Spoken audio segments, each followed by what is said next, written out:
ಮಾವಿನ ಹಣ್ಣಿನ ಸೀಸನ್ ಅಲ್ವಾ. ಮನೆಯಲ್ಲಿ ಮಾವು ಇದ್ದರೆ ಜ್ಯೂಸ್ ಮಾಡ್ತಾರೆ, ರಸಾಯನ ಮಾಡ್ತಾರೆ. ಆದರೆ ಇವತ್ತು ಸ್ವಲ್ಪ ಡಿಫ್ರೆಂಟ್ ಆಗಿರಲಿ ಅಂತ ಮಾವಿನ ಹಣ್ಣಿನ ಕೊಟ್ಟೆ ಇಡ್ಲಿಯನ್ನು ಮಾಡ್ತಾಯಿದ್ದೀನಿ.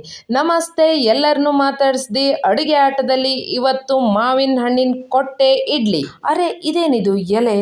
ಹೌದು, ಇದು ಹಲಸಿನ ಎಲೆ. ಇದೊಂದು ಸ್ವಲ್ಪ ತೊಗೊಂಡಿದ್ದೀನಿ. ಹಾಗೆ ಒಂದು ಸ್ವಲ್ಪ ತೆಂಗಿನ ಗರಿಗಳನ್ನು ತೆಗೆದುಕೊಂಡಿದ್ದೀನಿ. ಯಾಕೆ ಅಂತ ಹೇಳ್ತೀನಿ ಬನ್ನಿ. ಅದಕ್ಕೂ ಮೊದಲು ಈ ಎಲೆಗಳನ್ನೆಲ್ಲ ಚೆನ್ನಾಗಿ ತೊಳ್ಕೊಳ್ಬೇಕು. ಯಾಕೆ ಅಂದರೆ ಇದರ ಮೇಲೆ ಧೂಳೆಲ್ಲ ಕೂತಿರುತ್ತೆ. ಅದಕ್ಕೆ ಕ್ಲೀನಾಗಿ ಇದನ್ನು ತೊಳ್ಕೊಳ್ಬೇಕು. ಒಂದು ಸಲ ತೊಳೆದಾದ್ಮೇಲೆ ಆ ನೀರನ್ನು ಚೆಲ್ಲಿ ಮತ್ತೆ ನೀರನ್ನು ಹಾಕ್ಕೊಂಡು 2 ಸಲ ನಾನು ಈ ಎಲೆಗಳನ್ನೆಲ್ಲ ತೊಳ್ಕೊಂಡಿದ್ದೀನಿ. ತೊಳೆದಾದ್ಮೇಲೆ ಇದನ್ನು ಉದ್ದಿ ನೀಟಾಗಿ ಒಂದು ಕಡೆ ಇಟ್ಕೋಬೇಕು. ಮಾವಿನ ಹಣ್ಣು, ಹಲಸಿನ ಎಲೆ, ವಾವ್.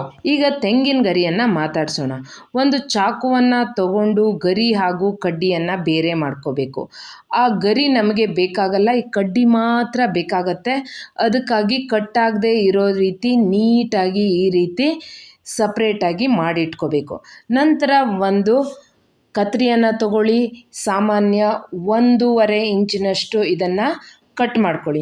ನಾನು ಸ್ವಲ್ಪ ಜಾಸ್ತಿನೇ ತೊಗೊಂಡಿದ್ದೀನಿ. ಯಾಕೆ ಅಂತಂದರೆ ಕಟ್ಟಾಗೋದ್ರೆ ಅಂತ ಹೇಳಿ. ಇಷ್ಟೊಂದೇನು ಬೇಕಾಗಲ್ಲ, ಸ್ವಲ್ಪ ಇದ್ದರೆ ಸಾಕಾಗತ್ತೆ. ನೋಡಿ, ಈ ರೀತಿಯಾಗಿ ನಿಧಾನವಾಗಿ ಕಟ್ ಮಾಡ್ಕೋಬೇಕು. ನೋಡಿ, ಇಷ್ಟು ಸಿಕ್ತು. ಇಷ್ಟೇನು ಬೇಕಾಗಲ್ಲ. ಹಾಗೆ ಒಂದು 3 ಮಾವಿನ ಹಣ್ಣನ್ನು ತೊಗೊಂಡಿದ್ದೀನಿ. ಒಂದು ಸ್ವಲ್ಪವೂ ಕೂಡ ಹುಳಿ ಇಲ್ಲ. ಇದು ಸಿಹಿ ಆಗಿರುವಂತಹ ಮಾವಿನ ಹಣ್ಣು. ಈ ಮಾವಿನ ಹಣ್ಣಿನ ಸಿಪ್ಪೆಯನ್ನು ತೆಗೆದುಕೊಳ್ಳೋಣ. ಇವತ್ತು ನಾವು ಮಾಡ್ತಾ ಇರೋ ಈ ಸಿಹಿ ತಿಂಡಿ ಒಮ್ಮೆ ತಿಂದರೆ ಇನ್ನೊಮ್ಮೆ ಮಾಡೋದು ಗ್ಯಾರಂಟಿ. ಅಷ್ಟು ಟೇಸ್ಟಿಯಾಗಿರುತ್ತೆ. ಒಮ್ಮೆ ಟ್ರೈ ಮಾಡಿ. ನನಗೆ ನೀವೇ ಹೇಳ್ತೀರಾ ಒಳ್ಳೆ ರೆಸಿಪಿಯನ್ನು ಹೇಳಿದ್ದೀರಿ ಅಂತ. ಸಿಪ್ಪೆಯನ್ನು ನೀಟಾಗಿ ತೆಕ್ಕೋಬೇಕು, ಇಲ್ಲಾಂದರೆ ಕಡುಬಿನ ಟೇಸ್ಟೇ ಹಾಳಾಗೋಗುತ್ತೆ.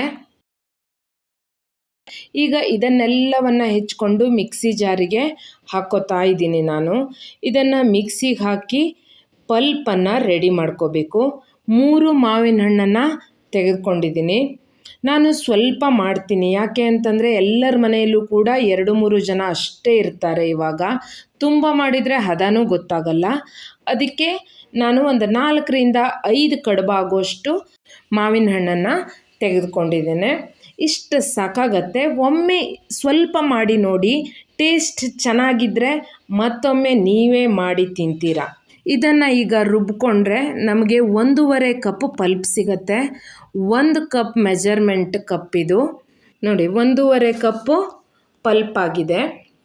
ಈಗ ಮಿಕ್ಸಿ ಜಾರ್ಗೆ ಹಾಗೂ ಕಪ್ಗೆ ಇರೋ ಪಲ್ಪನ್ನೆಲ್ಲವನ್ನು ಕೂಡ ಒಂದು ಸ್ವಲ್ಪ ನೀರು ಹಾಕಿ ನಾವು ಇದಕ್ಕೆ ಹಾಕ್ಕೋಬೇಕು. ಜಾಸ್ತಿ ನೀರು ಅವಶ್ಯಕತೆ ಇಲ್ಲವೇ ಇಲ್ಲ.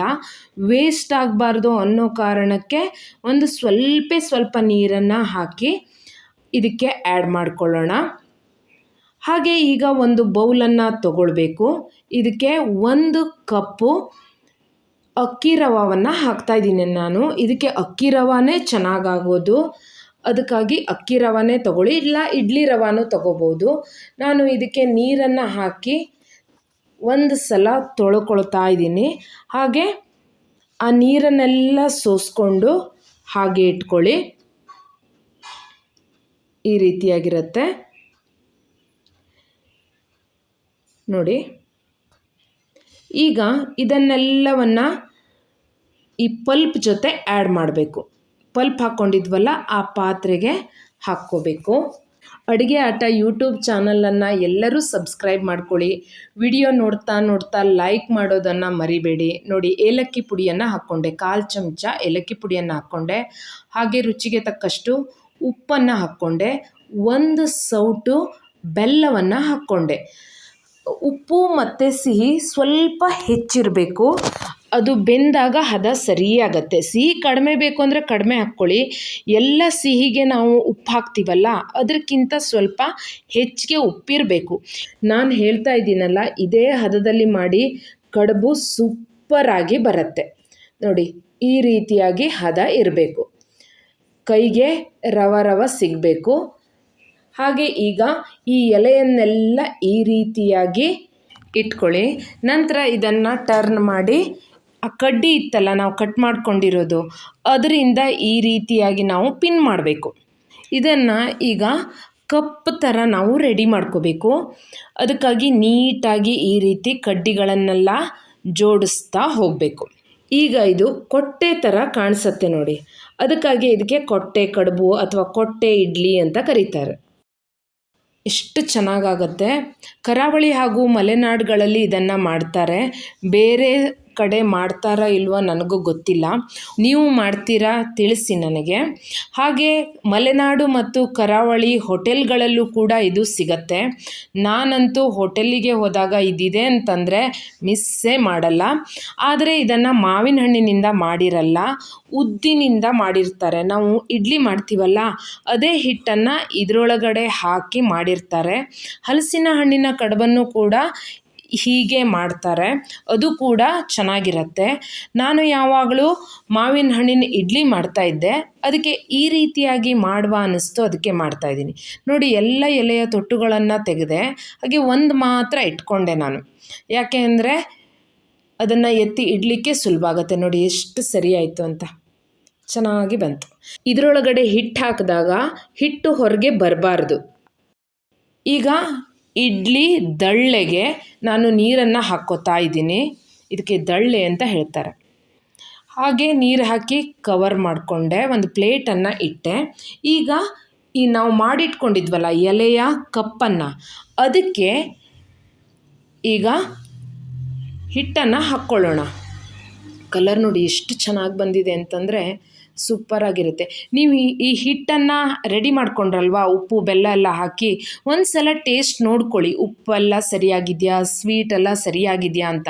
ಈಗಾಗಲೇ ಹೇಳಿದೆ ಅಲ್ವಾ ನಾನು, ಉಳಿದೆಲ್ಲ ಸಿಹಿಗೆ ಎಷ್ಟು ಹಾಕ್ತೀವೋ ಉಪ್ಪು ಅದಕ್ಕಿಂತ ಹೆಚ್ಚಿಗೆ ಇರಬೇಕು. ಇದಕ್ಕೆ ಕಷ್ಟ ಅಲ್ವೇ ಅಲ್ಲ, ಸುಲಭ ಆಗತ್ತೆ. ಒಮ್ಮೆ ಮಾಡಬೇಕಿದ್ರೆ ನಿಮಗೆ ಕಷ್ಟ ಅಂತ ಅನಿಸ್ಬೋದೇನೋ, ಆದರೆ ಈಗಾಗಲೇ ಅಡುಗೆ ಮಾಡೋರಿಗಂತೂ ಇದು ಕಷ್ಟ ಅಲ್ವೇ ಅಲ್ಲ. ಇದು ಎಷ್ಟು ಹಿಟ್ಟು ಹಿಡಿಯುತ್ತೆ ನೋಡಿ. ಇದರೊಳಗಡೆ ಒಂದರಲ್ಲಿ 3-4 ಸೌಟ್ ಹಿಡಿಯುತ್ತೆ. ಒಂದು ಕಡುಬು ತಿಂದರೆ ಹೊಟ್ಟೆ ತುಂಬೇ ಹೋಗುತ್ತೆ. ಪರಿಮಳ ಎಲ್ಲ ಎಷ್ಟು ಚೆನ್ನಾಗಿರುತ್ತೆ ಅಂದರೆ ನೋಡಿ. ಇದನ್ನೆಲ್ಲವನ್ನು ನಾನೀಗ ಇಡ್ಲಿ ದಳ್ಳೆ ಒಳಗಡೆ ಇಡ್ತಾ ಇದ್ದೀನಿ. ಸ್ವಲ್ಪ ಏನಾದರೂ ಆ ಕವರ್ ಒಡೆದು ಲೀಕೇಜ್ ಆದರೂ ಕೂಡ ಅಲ್ಲೇ ಬೆಂದೋಗುತ್ತೆ, ಅಷ್ಟು ಚೆಲ್ಲೋಗೋದೇ ಇಲ್ಲ ನೋಡಿ.